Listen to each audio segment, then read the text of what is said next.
Good morning. ഓണൊക്കെ കഴിഞ്ഞ് ദേ വീണ്ടും പഴയ പടിയിട്ടാ. രാവിലെ എണീക്കുക, ഫ്രിഡ്ജിൽ നിന്നൊക്കെ എടുത്ത് പുറത്ത് വെക്കുക, ആവിയേറ്റാ കൂട്ടാൻ വയ്ക്കുക, ഇതൊക്കെ തന്നെ പണി. എനിക്കാണെങ്കിൽ എന്തോരം ഉറങ്ങിയിട്ട് മതിയാവണില്ല കേട്ടാ.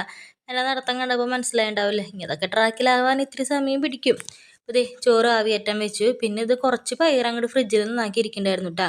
ഇപ്പോഴാണ് കാണുന്നത്. ഇന്നലെയാണ് അത് കണ്ടത്. അപ്പോൾ എന്തായാലും ഇന്നത് കറി വയ്ക്കാമെന്ന് വിചാരിച്ച് തുള്ളി വെള്ളവും സബോളയൊക്കെ അരിഞ്ഞിട്ടുണ്ട് കേട്ടോ. അപ്പോൾ ഒരു ഇത്തിരി കൂടുതലും പിന്നെ ഇത് നന്നാക്കാൻ മടിയായി.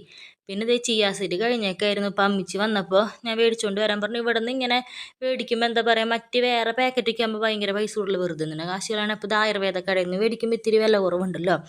അപ്പോൾ അതൊക്കെ വെള്ളത്തിലിട്ട് പിന്നെ പയറ് കുത്തി കാച്ചാൻ വേണ്ടിയിട്ട് സബോളയല്ലല്ലോ, ഉള്ളിയും വെളുത്തുള്ളിയൊക്കെ നന്നാക്കി പിന്നെ ഇത്തിരി തേങ്ങ ഇടാമെന്ന് വിചാരിച്ചിട്ട്. അപ്പോൾ പയറ് കാച്ചാൻ വയ്ക്കുന്ന കൂട്ടത്തിൽ ഇത്തിരി ദോശമാവും കൂടി ബാക്കിയുണ്ടായിരുന്നു അന്നത്തെ. അപ്പോൾ അത് നമ്മൾ തട്ടുകടയിൽ കിട്ടുന്ന പോലെ കട്ടിയിൽ അപ്പം പോലെ ഇരിക്കണതില്ല, അങ്ങനെ ഉണ്ടാക്കി.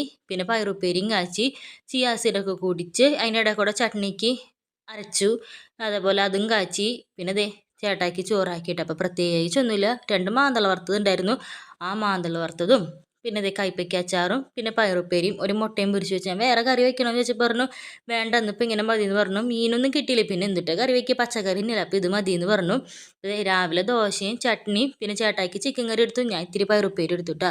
പിന്നെ ദേ ചേട്ടായുടെ കയ്യിലെന്ന് ഞാൻ പറഞ്ഞില്ലേ വടം വലിച്ചിട്ട് പൊട്ടിയെന്ന്, അതാകെ പഴുത്തു കേട്ടോ. അപ്പോൾ അതിന് മരുന്ന് വെച്ച് കെട്ടണം.